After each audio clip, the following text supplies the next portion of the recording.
Hi, everybody. This is Erika Plank Hagan. I'm the Communications Manager at the Presbyterian of Southern New England, and this is Connecting Our Conversations, our occasional podcast. It's a space for conversations that push the edges of our faith and help us to deepen discipleship. Today, I am very excited to be talking to Nancy Boyd and the Reverend Kevin White, who are from Calvin Presbyterian in Cumberland, Rhode Island. They just celebrated their 50th anniversary, and that happened this past weekend, right, guys? Yes. Yes. Yay! It was a success. Yay! The weather was perfect, and a lot of it was held outside, so you couldn't ask for a nicer day to have it. Aw, perfect. I was hoping you all could introduce yourself real quick. I'd be interested to know how long you've been in our presbytery bounds and then how long you have been at Cumberland. Maybe we start with Kevin. Sure. Kevin White. I am the pastor here at Calvin Church. I am in my 7th year. So I came here. This is my first call. So we moved up. My wife and son and I moved up here to the great and mighty state of Rhode Island back in, let's see, it was the tail end of January 2015. It was right when all those snowstorms kept coming one after the other. We moved up in a wonderful New England winter and realized we didn't have snow boots or anything like that, and we had to figure out how to survive up here. So I'm in my 7th year here at Calvin. And Nancy? I joined Calvin Presbyterian. Well, it was actually Lonsdale Church at that time, June 6, 1960. I've lived in Rhode Island all my life. I've lived within about 5 miles of where I am now. And I grew up as a Baptist, and eventually the Baptist church closed. And Reverend Jesperson came to visit my father-in-law, who was a member of the Lonsdale Church. And I had tried a couple of other Baptist churches, but after meeting Mr. Jesperson, I felt I was going to try the Presbyterian church. So that's my story, becoming a Presbyterian. And here you are. Here she is. And I'm still here, yes. And Nancy is one of our church elders. She is currently active on session. She tends to, when she has to rotate off, she takes a year off, and then she likes to jump right back in. Oh, bless you. Yes, indeed. I don't like to say this, but it's probably going to be my last round of being on the session because of age, but we'll see. We'll talk about that later, Nancy. About to say. Yeah. So I've been involved in various worshiping communities, and I know when a big anniversary is coming up, you tend to start thinking about it a couple years ahead of time. So I bet when you were starting to plan your 50th wedding stuff, you weren't thinking also that there would be a pandemic and distancing and all these things. Yeah? Actually. Oh, really? It was not on our radar. I think if it was kind of maybe on our radar a couple of years ago. It's like, oh, we'll get to, we'll get to that. And then it fell. It was off the table, off our radar through the pandemic, and then somebody. Yeah, it was last spring. I think part of it is the church itself formed in 1971, but the building we're in now was built in 1974. So what you see when you come in, there's a cornerstone on the building that says 1974. So I think that number is probably in people's consciousness more than the 1971. Mm-hmm. Does that mean we have another party in 19? Hey, in a couple of years we'll have another party. Absolutely. Okay. So it wasn't on anybody's radar until it was brought up last spring. Someone went, "Wait a second, this is the 50th year," and we are in the midst of a pandemic and trying to figure it out. And I think our first thought was, well, we'll look to celebrate in the fall, because vaccines were coming out at the time this kind of came up last spring. And I think we were thinking, vaccines are coming out by the fall, we'll get through the summer. By the fall, things will be a whole lot better. And so it's a good time to celebrate. Yeah, definitely. Yeah. And the weather helps with outdoor and distancing and all those. Now, our hopes for things calming down pandemic wise didn't quite pan out. No. Yes. And we were very cautious about the food and all. We didn't go get elaborate. We just had sandwiches, which we had individually wrapped where they were catered. And we didn't have salads and chips and stuff like that. We just had bags of potato chips or snacks so people could have it, so that people wouldn't be reaching into different bowls, and just everything was just touched by the person that wanted to eat it. So I'm wondering if having to do what would be a really big party usually with people touching all the same food and all that sort of stuff, if having to be so mindful, did that detract from some of the joy, or did it just color it differently? Was it just nice to be together? How did it feel? Yes. Yeah, Nancy, I'll let you feel that. The last one. And before we had decided what we were going to do, there was talk of having a potluck.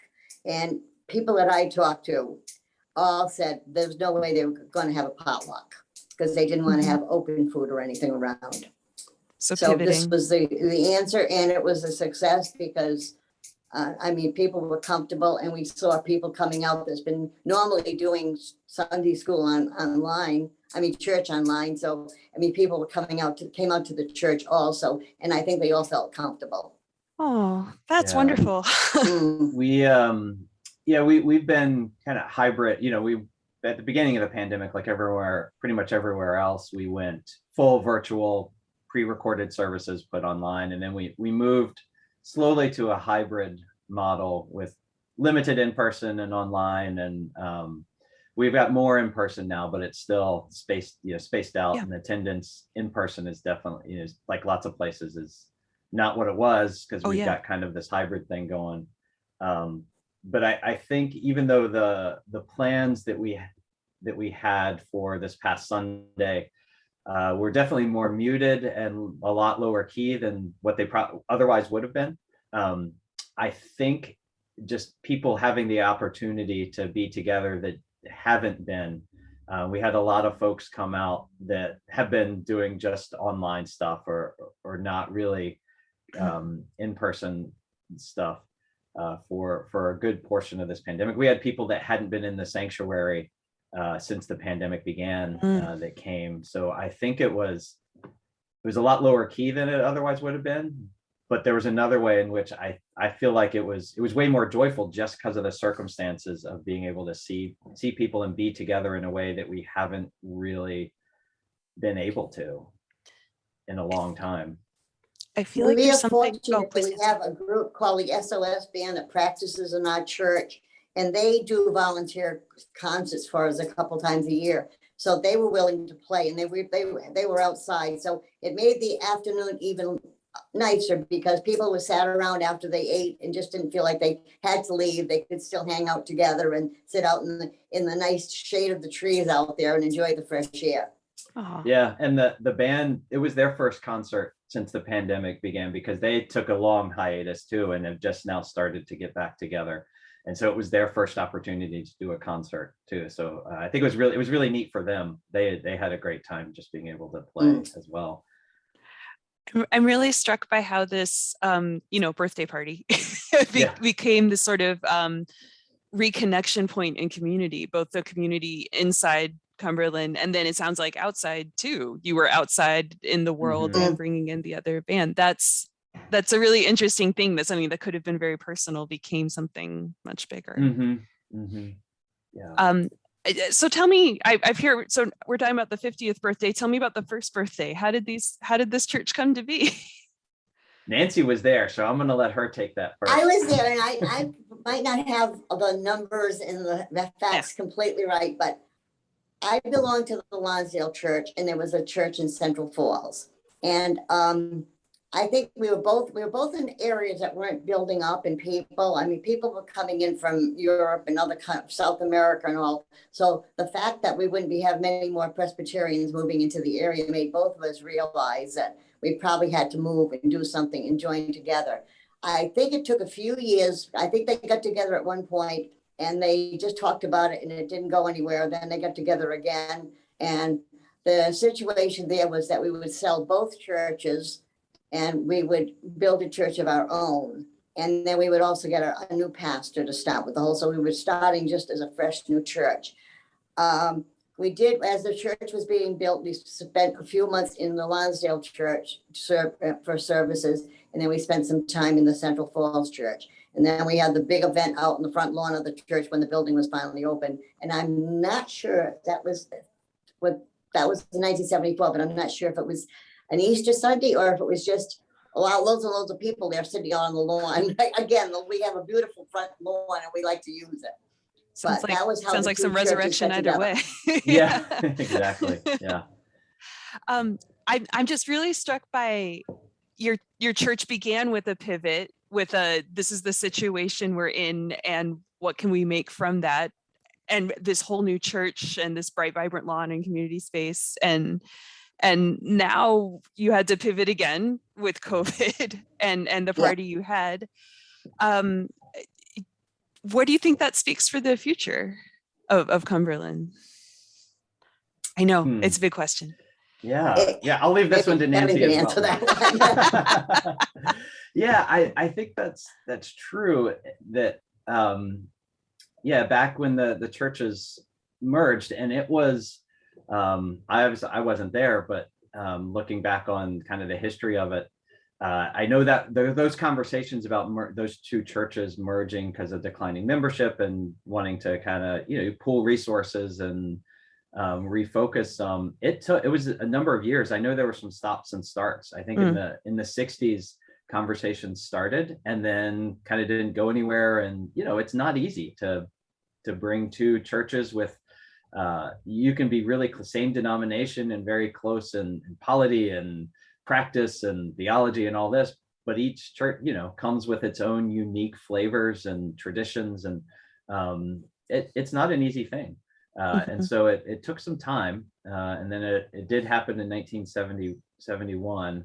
And I know they were very intentional about really being a merger and not having one church kind of take over the culture of the new church. I think Nancy Wright wasn't there very intentionally. While the building was being built and before the church had a building, the new church, there were times worshiping in one of the older churches and then switching to another, right? So that there wasn't trying to make sure it was very clear that this is both congregations. We tried to be even with both churches, give them equal time, I guess is the way I could say it. Yeah. So that but then with that, we wouldn't favor one over the other. Yeah. And then with that a new church really developed. You kind of take from the past and everyone brings that, and then it kind of forms itself into a new expression of that. And that's, thinking about now where we are with all churches, we're all having to do a lot of pivoting and rethinking, and a 50-year anniversary is as good a time as any to look back and take stock, and see what are we bringing from the past into this new thing. In this case, whatever post-pandemic is or is not or looks like, or if that's even a meaningful thing to say, who knows? But whatever the next looks like, it's going to require us seeing what are we holding on to, and how is that going to be forged into something new, a new expression of the church, a new expression of how do we proclaim the gospel in this new way, like the same gospel that's been a part of who we've been since the beginning, but now expressing it in a new way for these new times that we're in. I'm really struck that with the merger, that intentional being in equal spaces to stay the kind of church that Cumberland was going to be in the future. And I'm just sort of playing with this idea in my head of that how we practice intentionally now will color what we grow into. And I don't know if I have a thought much beyond that, just that you all chose to celebrate this thing, this anniversary, and you chose to do it outside, and you chose to bring in the band, and what that, just little things. What does it mean that you brought in the community, and what does it mean that you allowed for people to feel comfortable, hybrid and virtual, and that you were so thoughtful about the food, and all these things are going to color what Cumberland becomes. Yeah. Here's hoping. Well, right? yeah, I'll send that Yeah. out. That's Yeah. that's Yeah. And I think, feel that we do have Nancy, to go make ahead. some changes. I'm not good at that because I've been doing the same thing for all my Mm. life at Calvin. But I will accept whatever changes come along and go along with it. But I mean, we've got an older congregation too, so that's going to be maybe some problems if we have to make some changes. So we'll have to be very gradual. Well, Yeah. but I mean, look at the That- conversation we're having now on Zoom. Like, I was going to say that yes, you know what Nancy said, but there's folks that, you know, are Zoom wizards now that, you know, that wouldn't have even touched the technology. And that's, in some ways, it's a small thing. It's one little bit of technology, but it also, you know, Nancy, don't sell yourself short, right? Like Amen. we've all had to make these changes and pivots. And I think that's a reminder, I think always, you know, God's not done with us, and God's constantly calling us into God's future. Even as we're standing on the past and looking back, we look forward as well. 2 years ago, I didn't even know what the word Zoom meant. Yeah. Right. I'm actually not sure I did. Trying to get me into it. Yeah. Yeah. And I think that's, you know, Erika, to what your point of what you just brought up, I don't know. I mean, we're still figuring it out. We know it's going to be different. But we're all still figuring it out, like everybody. We're still figuring it out and navigating and, you know, taking steps forward where we can and readjusting as we need to, and just trying to figure it all out together. Yes. It's been really interesting, my time here at PSNE working on this mid-council level, that I feel like we have this big picture trying to figure it out, a middle picture trying to figure out, and at the worshiping community level trying to figure it out. And I kind of like that we're all doing it together at the same time. I'm really enjoying this moment that we're in, even as it is uncomfortable and pivoting and changing and all that stuff. I loved that I looked out on your newsletter and saw that 50th celebration, that like it was still happening, that we're just moving ahead. Yeah, I mean, if full confession here, right? We're Presbyterians, we like to confess. There were moments when I was like, we just need to postpone this thing. Like, you know, we just postponed it. But I'm so glad we didn't. Yeah. I am too. We put a lot of work into it, but it was worth everything we did. Yeah. So it was a difficult decision to do certain things because of the COVID thing out there. But I feel that, and with Kevin's help especially, that everything we did, we were very cautious about. Yeah. Thinking about, I'm going to brag on the church just a little bit, if that's okay. Thinking about how things changed during the pandemic and stuff. I think it's easy to focus on, the things we can't do, right? Or the things we have to we adjust, not in ways we want to, but just so we can get through. But then we've seen other opportunities that we wouldn't have had otherwise. Our church got involved with a local ministry called Woonsocket Community Meal. Woonsocket is a neighboring town. I mean, it's basically part of the same community. It's all one big community, really. I don't know. Rhode Islanders might not say so, but from the outside, it's all one big community. But the Woonsocket Community Meal it's a free lunch on Sunday afternoons for, technically, for those who are, food hungry, the homeless population that's around, and some that are just food insecure and just need an extra meal. But they serve the meal on Sundays it's like 11:30, or it's right at I think 11:30 or noon is when the meals are served. Now, normally we would be in worship during that time, but because we had such a long time period of being all virtual, people could watch join in the worship services kind of when they wanted to, not necessarily at that one particular moment. It freed us up, and we got involved in that and making meals and bringing them out there, and being on as part of that rotation that group has. That's a ministry in our community that we would not have we would have seen and said, well, we can't do it. Yeah. We're otherwise occupied during this time, but the circumstances let us get involved. And now, even though we're in this hybrid, people can come and there's a live stream now and not pre-recorded at that time, it's still part of what some of our folks do on a regular basis, that we wouldn't have otherwise gotten into that. Yeah. Oh, that's cool. Yeah. I think there are probably a lot of opportunities in this season. Some like this that appeared immediately. My own story is my older son has intellectual disability and can't really go to in-person worship, but he can do all the streaming. And it never occurred to me how much he would love that until it was there. So there are, I think there really have been beautiful things that have come out of this time. I wish I could like time travel ahead 50 years and see sort of what we're doing, the little seeds that we're planting now, what that's going to turn into. Yeah. I think we talked a little bit about that on Sunday in the worship service about, what are the things in 50 years we look back now and see basically this new expression of the faith of these churches and this new way that they said, this, if we're going to keep proclaiming the gospel this in this particular way and in this place, this is what we need to do. And so what are the things in 50 years we're going to look back on now, the times we're in now, and go, oh, that actually was a place where we did something new or slightly different that had this effect on down the road. Well, that seems like a really fulfilling, joy-filled way to end this conversation. Oh, thank you all so much for taking time to talk to me today. I'm so enjoyed our conversation. Yes, thank you, Erika. We look forward to listening to this. We may even get some of our congregation into podcasts now for this. See, planting seeds. We're doing it. That's another word I didn't know either 2 years ago. There we go. Yeah. Life is ongoing for learning new things. Amen. Yes. Amen.